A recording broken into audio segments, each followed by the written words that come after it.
Hey guys, this is a Wolfie Rc update. Our show will be coming this Friday. Like we said, they always will. We went camping over the past weekend, and everything just kind of fell apart there. My car made it through all the bumps and hills and ditches. And Bandit's actually like one of the big ones that actually survived. For being so little, it went where all the off-roaders went, and it still weighed it. As you see here, my Stampede 4x4 sitting up, no wheels. All bearings have been cleaned out. It's all WD-40'd still. I sprayed the whole thing because I had to wash it with water. Because it did get muddy, but then I broke an axle. The piece that comes out here, the nice ball bearings that I got from my local hobby store. This piece, the stub axle, not this stub axle, this stub axle right here, broke on this side. I was kind of waiting for it to happen because it was kind of a cheap fix at the track last time I went. It was kind of loose, so I was waiting for it to happen. Then it happened this weekend. First 10 minutes I was driving it. I was kind of upset about that, so I was like, oh well. But how often does that break? So, I'm probably going to end up in the near future getting MIP axles for the rear. But for now, I'm just going to go to my hobby shop in, well, actually my second hobby shop, which is located in Woodland Heights, Ohio, has these in stock. The whole shaft, everything, from here all the way out to here. So then I'll have these two pieces right here. Extra, and then they come in the pack of 2, so 1, 2. They're like $10 for 2 of them, and they last me about 6 months running a 3-cell, and then I'll have to buy new ones again, because then they all go out and break, which is not a big deal. It's just I gotta find time to run to there, because that's like a 20-minute drive. What else? Chargers. Bring the camera over. Chargers. Chargers. The Onyx one got unplugged, unsoldered, and then I took it before we went camping and resoldered it. Kind of shaky. Before it got resoldered, and then here's the balancing plug right here. There's no wire that runs into the charger, like this one, right there. Here's the wire. Runs to the Onyx charger. That red wire has been unplugged for a long time and it still worked. Finally this black one came unplugged. It doesn't work no more. Balancing doesn't work. So what I have to do to charge my LiPos is take this Traxxas lead, plug it into my my LiPo only charger, and then it'll charge that LiPo's car, that LiPo's car, well that's Dean's, that LiPo's car, but that's out of commission. So. But what I'm saying is, what I tried to tell him is he could just take that, switch these two around. Switch the Dean's and the Traxxas ones around, and then this one will run Traxxas, and it would all work. Yeah. So, we also got this blue charger soldered, so that will, well, as you see I have my old 7 cells out. That'll be for the next topic I talk about. Now, our laughing point is I try to get this tripod in there. There we go. I haven't talked about this car in a long time. I think we did a review on this. No, we didn't. No, we didn't do a review on that. We have to sometime. We'll get there eventually. Maybe tomorrow or something.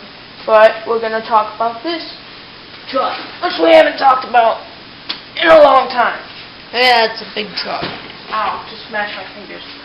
Ow, that hurt. Whew. Takes up a lot of the workbench. Oh, and as you see, the notices that I did, the difference that I did to my workbench, I could fit both cars, even the Emax with the Stampede over to the side. And then still have the iPad over there. As you see, I kind of rearranged that. The first modification I did to this behemoth of a truck. You know what, I'll just take the camera to it. No, it's okay, I got it. No, it's heavy. Somehow this stand can hold it, but somehow it can. It's up here. Is I hot glued this bumper because it's bumper boat, so that holds on there. I mean, I wouldn't take any hard impacts. This is my father's truck. I told him I wouldn't try to hit it really hard on anything, but that's just there to hold it so it doesn't bend down. As you guys know, this past weekend was Father's Day, and I happened to be at the close hobby store, that 5-minute away hobby store, restarting my chargers, and I was like, so maybe I should pick up a couple things for his behemoth of a truck. Come on over here. I got this new spur gear. It's a 72. He originally ran 68, which not that big of a deal. The hobby store has lots of them, and now I think I have a couple, 3 or 4 of them for him. So yeah, as you guys can tell, this is the 3906 version, the 2-speed transmission. It's ancient.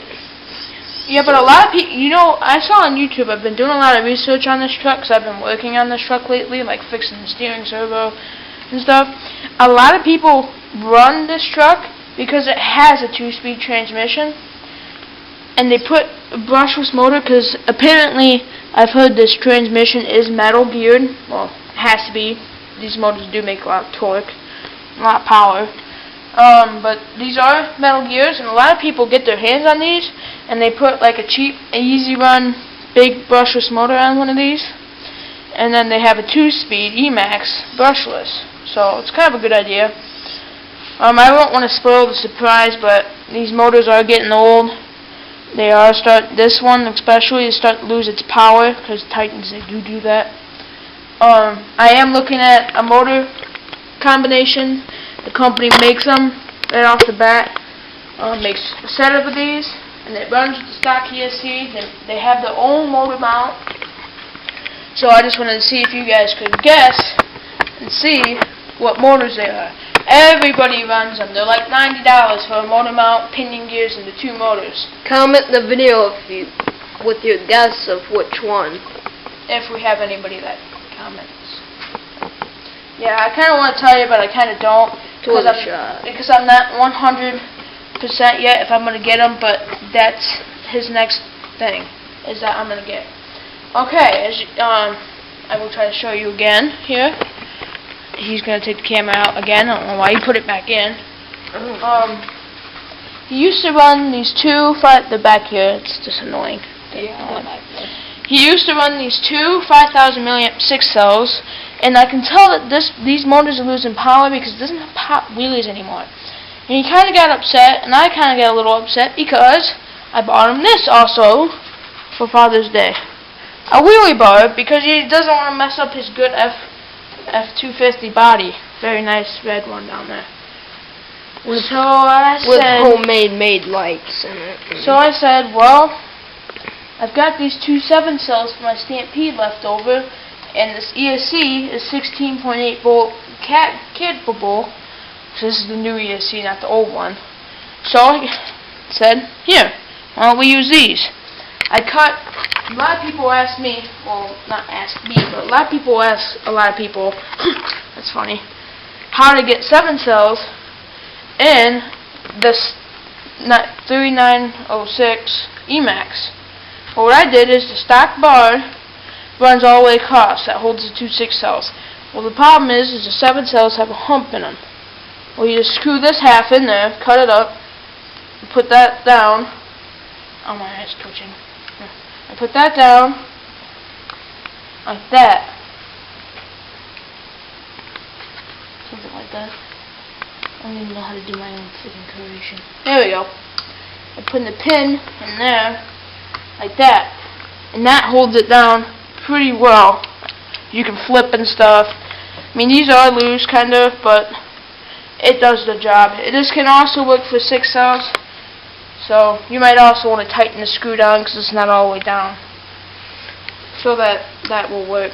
See, that's just a simple modification. The thing about the old E-Max chassis is it won't fit the 7 cell extended pack. That's for you people that are thinking, Oh, why don't you just get an extended pack? Because this is the old chassis, as you see, it's black. Just like the Oscillator's chassis is black and the Bandit's chassis is black. The SC10's chassis is black, but we all know I got that for Christmas this year. Team Associated. So, that's, you can tell the difference between a new, because we do have a new vehicle from Traxxas, and the chassis is gray, which I wish it was black, because I like the black chassis, because the black would match my black C-hub and bearing carrier in the front to my blue RPM. Black, blue. That's why blue matches the motor and ESC. I've had a couple racers ask me how come I haven't bought aluminum parts for my cars. One, they're expensive. These bearing carriers are like $30 for aluminum ones, and I haven't broke any of them yet. And two, I mean, if I get this shiny blue, do you think it'd look good with this blue right here? Because this blue is almost matched with the Valenion blue. And then I think if you turn it over, it looks good with the blue and the black. That's just me. So, that's just why I'm not souping up my cars with aluminum parts. It's because, one, I make them flashy the way I want to make them flashy. And I think that looks overpriced. And I think that looks flashy. See, I got the blue RPM thing up here, and the blue here, the blue antenna tube. So, I'm saying that's kind of the theme here, is blue and black for this. So why get a different color blue aluminum parts? Then it'd be too much blue. So you want blue and black, not blue everywhere. The Russell's theme is orange. Custom. Is orange because its body is orange, but the motor's green. I can't really help that, and the heat sink's blue. There is really no color theme to this. It's just I want it orange. I ordered from my local hobby shop bearing carriers for this actually, which I don't know how I'm going to replace this because I can't get the pin out, so it's like stuck in the hole. And I ordered orange ones, but they're not aluminum. I don't know how I'm going to do that. I probably have to get those. I don't know why I did that. Bandit's theme is red, but it can be blue because it has blue motor, blue ESC, blue ESC. Purple battery. It doesn't really matter. We only have a couple cars with the color theme. Like the crawler has blue aluminum parts, blue this, blue that, blue wheels. That's what I'm saying. Black shell with a little dab of white every here and there. Yeah, that's pretty much it for now. If I'm missing anything, I don't think I am. I don't think so. But yeah, that's pretty much everything.